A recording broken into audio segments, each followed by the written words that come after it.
Bonjour à tous et bienvenue sur la chaîne YouTube de Trick. Alors aujourd'hui, pas de long article, pas de long pavé, ce sera une nouvelle vidéo tout simplement parce que je suis en le rush pour mon livre Galère Football Club qui sortira donc le 16 avril de partout en France. Alors une vidéo évidemment ça me prend moins de temps, il faut bien comprendre que c'est depuis des mois et des années que je fais des lectures, notamment de ce livre incroyable, on en reparlera tout à l'heure, et certaines recherches, on va dire, sur tout ce qui a attrait au football britannique, mon domaine, et également ce qui avoisine, que ce soit au niveau culturel ou social.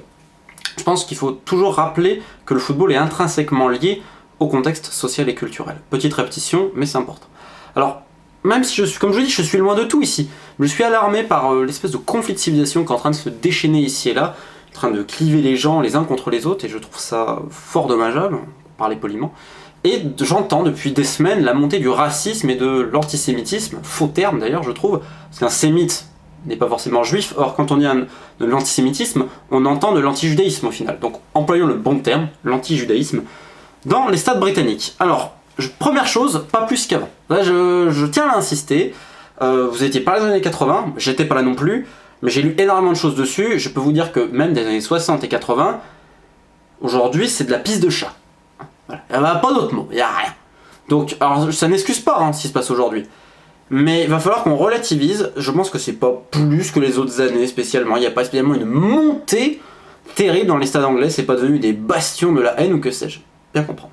Alors pour illustrer cet exemple, aujourd'hui on va parler de Tottenham, connu médiatiquement comme étant le club juif anglais et de Londres. Alors, première chose déjà c'est complètement faux. Historiquement Tottenham n'est alors pas du tout, n'a aucun rapport avec le judaïsme. Même le quartier de Tottenham, même aujourd'hui vous y allez, si vous voyez un seul bastion juif à 40 minutes de White Hart Lane à pied, alors je sais pas où vous l'avez trouvé mais vous me le dites. Et vous le dites à tous les gens qui ont fait des reportages dessus. Je pense notamment à BuzzFeed, un reportage exceptionnel sur ce site, sur Tottenham, la judéité du club et notamment la Yid Army. Alors, Tottenham, il est vrai, a un rapport avec la communauté juive. Oui, bah déjà, il faut comprendre que ses propriétaires sont juifs. On parle toujours de ça. Ah, mais Daniel Levy, juif, machin. Ouais, ok. Daniel Levy l'est, et depuis 82, Tottenham est sous possession juive. Ça a été Irving Scholar qui a été le premier juif à racheter Tottenham. D'accord, ça s'est passé de personnes en confession juive en confession juive. Ok, très bien. Néanmoins, aujourd'hui, Chelsea prenait tout le board, et Abramovich, ils sont juifs. La même chose. Arsenal, Leyton Orient, Aston Villa, je crois, étaient sous possession juive bien avant Tottenham. Donc, pas spécialement là-dessus qu'on va déterminer la judéité d'un club. Néanmoins, il est vrai que dans les années, je dirais milieu du XXe siècle, la communauté juive à Londres, alors petit rappel, c'est 0,5% de la population britannique, la communauté juive, c'est vraiment petit. Donc tout ça pour dire déjà que si Tottenham était vraiment un club uniquement de juifs, White Hart Lane il serait pas plein pour des limites tout simplement démographiques. Donc elle a commencé à bouger de l'est vers le North London, et elle n'était pas vraiment vers White Hart Lane, elle était un peu, c'est vrai, vers Arsenal, c'est juste, et surtout vers Barnet et Finchley. Finchley aujourd'hui c'est là où il y a le Jewish Community Center par exemple. Alors à l'époque c'est vrai qu'il y avait certes pas mal de supporters juifs qui allaient voir Tottenham, parce que supporter Arsenal à l'époque des années 50, bon, c'était un peu boring, et puis Tottenham c'était un peu plus glamour, le quartier, le stade, tout ça. Donc voilà, il y en avait un peu plus, mais c'était pas dans des conditions dramatiques. Donc c'est vrai que ça a mis un peu de chambrage, un peu de haine également, faut quand même pas le dire. En réponse à ça, et alors j'insiste, Tottenham aujourd'hui surtout n'a pas plus de supporters juifs qu'ailleurs, tout le monde vous le dira. Peut-être un poil, mais alors vraiment on parle de minorité. En réponse à ça, ils ont commencé à chanter Yid, Yid, Yid. Alors la Yid Army, qui est intrinsèquement liée à Tottenham, il faut bien comprendre qu'elle est intrinsèquement liée aussi au mouvement hooligan, il faut bien le comprendre, parce que quand les Hools de Tottenham chargeaient, ils chantaient Yid, Yid, Yid. En face, les mecs chantaient We hate the Jews, we hate the Jews. Alors, je pense pas que tous les mecs détestaient les juifs, bien au contraire, je pense surtout qu'ils disaient on détestait Tottenham, parce que Tottenham, en fait, après s'est dit on va être unique, c'était une manière de se différencier des autres, de s'unifier, c'était un message de solidarité. Ça peut être bizarre parce que Yid est un terme péjoratif qui est, je crois, dérivé du yiddish, une langue. Donc alors je vais rechercher parce que j'avais trouvé. Voilà, c'est une langue qui est très peu parlée, donc qui vient du haut allemand avec un peu d'hébreu et de slave écrit en langage hébraïque, en alphabet hébraïque, pardon. Donc voilà, je veux dire, aujourd'hui quasiment personne ne le parle. Mais donc un Yid, de la part d'un mec des Spurs, c'est absolument pas insultant, comme je dis, c'est un cri de ralliement, et c'est vraiment pour montrer leur différence. Il faut bien comprendre qu'à l'époque, Tottenham, comme tous les clubs, aimait le slogan No one like us, we don't care. C'est vrai que Millwall et un tantinet moindre Chelsea et les Rangers en ont fait un slogan, mais tous les clubs étaient comme ça, et notamment tous les groupes hooligans qui, je rappelle, dans les 80-90, étaient un mouvement culturel intrinsèquement lié à tous les clubs de football du Royaume-Uni. Donc après, on peut voir cette même mouvance à l'Ajax et dans un club polonais qui, je crois, s'appelle, j'ai retrouvé parce que mon accent polonais n'est pas très bon, le Cracovia Krakow, ça doit être une horreur comme je l'ai prononcé, mais je m'en excuse, qui sont aujourd'hui considérés, c'est vrai qu'on on va dire des relents un peu judaïques, on va dire ça comme ça. Notamment, vous allez à White Hart Lane, vous verrez des gens qui se sont fait tatouer l'étoile de David alors qu'ils ne sont absolument pas juifs. Dans BuzzFeed, il y a des témoignages de personnes juives qui disaient qu'ils sont allés à Tottenham avec une kippa, que ça n'a posé aucun problème, qu'ils n'ont jamais été aussi bien accueillis, que les gens étaient intéressés.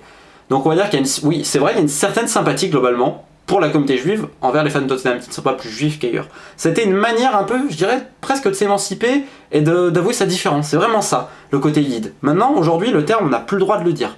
Alors, il est vrai que, admettons, vous allez dans la rue, oh, c'est un yid en Angleterre, ou oh, c'est comme nous si on dirait, vous avez vu ce nègre alors, évidemment, il faut recontextualiser. Ce que je disais dans la bouche d'un mec des Spurs, c'est absolument pas une connotation haineuse. Par contre, si vous allez dans la rue et vous dites ça, évidemment, je peux comprendre. Je peux comprendre également que des personnes soient choquées. Maintenant, moi, ce qui me choque, c'est de voir que même Tottenham interdit ça et fait la chasse, justement, au mouvement yid. Alors que c'est en fait un peu leur identité qui a été revendiquée. Je veux dire, Tottenham l'a toujours revendiqué à l'époque. Même si c'est vrai que depuis que Daniel Levy est aux commandes du club, il veut écarter toute forme religieuse. C'est-à-dire que quand Israël a demandé à jouer à White Hart Lane, il a refusé pour éviter les assimilations. Il est vrai aussi que Tottenham, aujourd'hui, par certains esprits peu farouches, se fait, on va dire, mais c'est même plus du chambrage, de par sa judéité, c'est un peu insulté, notamment à l'étranger, Lazio et Co. En Angleterre, il est vrai que notamment c'est les fans de Tottenham, de West Ham et Chelsea. Alors Chelsea, ils chantaient un truc avec Auschwitz, et les fans de West Ham, ils chantaient Hitler will get you ou Hitler is coming for you. Et après, ils n'ont plus le droit de chanter ça, donc ils disaient We can't say his name, but he's coming for you. Alors je dis pas que c'est intelligent, je dis pas que c'est de bon goût, évidemment que ça ne l'est pas, mais c'est pas forcément insultant. Je m'explique. Dans le contexte hooligan, c'est football banter, c'est du chambrage. Je sais que ça peut être très difficile à comprendre, mais je pense pas que les mecs de l'Intercity Firm, donc le groupe Hool de Wigan, pensaient sérieusement ça. Je rappelle, c'est très contradictoire le mouvement hooligan, comment vous pouvez d'un côté, comme les Headhunters de Chelsea, vénérer le nazisme, et de l'autre côté, vénérer l'armée britannique. Je crois qu'il y a eu une guerre vers 45, je crois, entre les deux camps, je crois. Donc vous voyez, c'est complètement bête. Maintenant, pour revenir sur Tottenham et sa pseudo-judéité, parce qu'on va dire la réalité, en 35, l'Allemagne, elle vient, elle joue à White Hart Lane, les mecs font tous un salut nazi, il y a un grand drapeau nazi dans le stade. Est-ce que quelqu'un a trouvé quelque chose à redire à l'époque? Non. Non. Tottenham n'est pas plus juif qu'un autre club. Aujourd'hui, ils en ont fait, on va dire, un symbole, mais ça, voilà, c'est de manière symbolique. Ça n'a absolument aucun aspect historique. Il n'y a aucun fait qui vient étayer la judéité du club plus que les autres. Il n'y a pas non plus, dans toutes les études qui ont été montrées, il n'y a pas plus de juifs parmi les supporters de Tottenham. C'était juste cette manière de se différencier. Maintenant, vous voulez voir des clubs juifs, les vrais clubs juifs en Angleterre. Ils sont à Londres, c'est vrai, ils sont dans le nord de Londres, ça s'appelle Wingate et Finchley. Alors Wingate et Finchley, ça a été créé en 1946, c'était le club de Wingate FC, en hommage à Ord Wingate, qui a été je crois un général de l'armée britannique qui a énormément créé pour Israël, qui a entraîné notamment l'Israel Defense Force, je crois, qui est un mouvement un peu paramilitaire, donc qui n'a pas fait que des bonnes choses, on peut le dire. La création d'Israël lui doit un peu beaucoup, il est mort en 1944, alors cet homme n'a pas fait que des bonnes choses, il va bien falloir le comprendre, il a une part d'ombre terrible. Alors, je suis pas expert sur le sujet, mais j'ai lu énormément sur lui, et je peux vous dire qu'il y a beaucoup de villageois qui doivent le regretter de là où ils sont, parce que à cause d'Ord Wingate et de ses troupes, ils sont morts alors qu'ils n'ont rien demandé. Donc voilà, moi ce que j'aime pas non plus dans la société parfois, c'est qu'on veut nous faire croire que les gens sont tout blancs ou tout noirs. Je pense qu'on peut pas être uniquement bon, on peut pas être uniquement mauvais. Sauf vraiment les mauvaises herbes, mais ça, c'est un autre débat. Donc en fait, Wingate a été créé en 1946 contre, on va dire, l'antisémitisme régnant après la Seconde Guerre mondiale. Et ils ont fusionné avec Finchley en 91. Finchley, je rappelle, bastion un peu de la communauté juive. Donc ils jouent en D7, D8. Aujourd'hui, on peut vraiment dire que c'est le club juif de Londres. Ils ont d'ailleurs l'étoile de David sur leur drapeau. Le deuxième, c'est les London Lions, connus avant sous le nom de Maccabi London Lions, un club encore plus petit, D9, D10. Ou alors là, il y avait que des joueurs juifs qui pouvaient jouer. Je crois que c'est toujours le cas. Alors il y en a qui... Ce que j'aime pas, c'est qu'il y en a qui disent ouais, c'est raciste, c'est discrimination.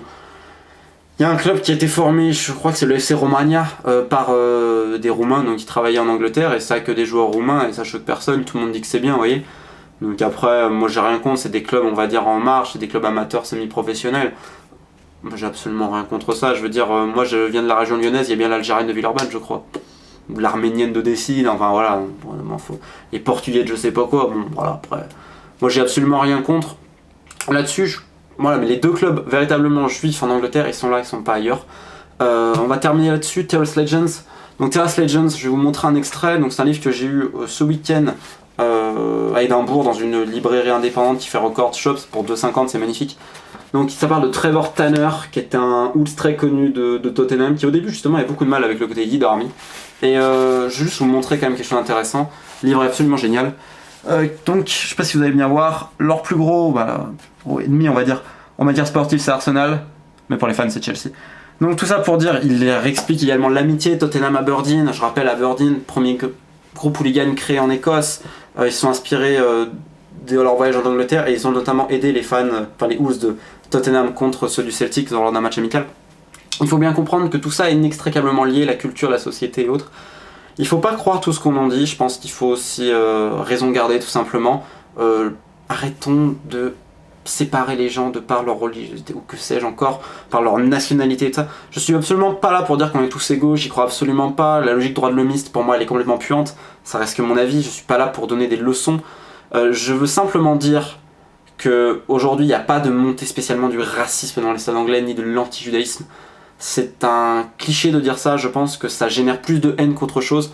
Il faut relativiser, je sais qu'il y a des chants terribles, mais par exemple quand vous avez des gens qui crient Yid, Yid, Yid, c'est aussi football banter, c'est aussi du chambrage. Il faut arrêter de tout aseptiser.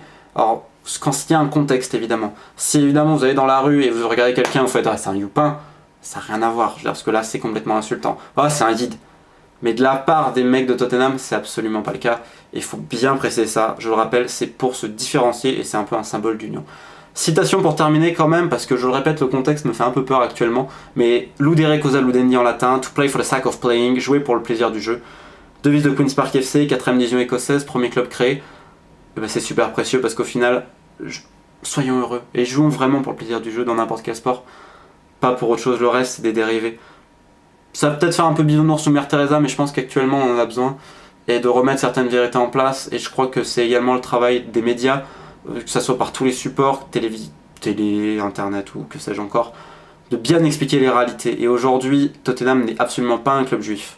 Et ça va peut-être pas avoir d'importance pour vous ou autre, mais malheureusement, dire qu'aujourd'hui on est juif, chrétien, musulman, même si c'était grave, malheureusement ça véhicule de la haine. Il faut bien rappeler ce que c'est, et rappeler que, si je dis pas de bêtises, toute religion et tout club de foot, c'est avant tout la tolérance, non ?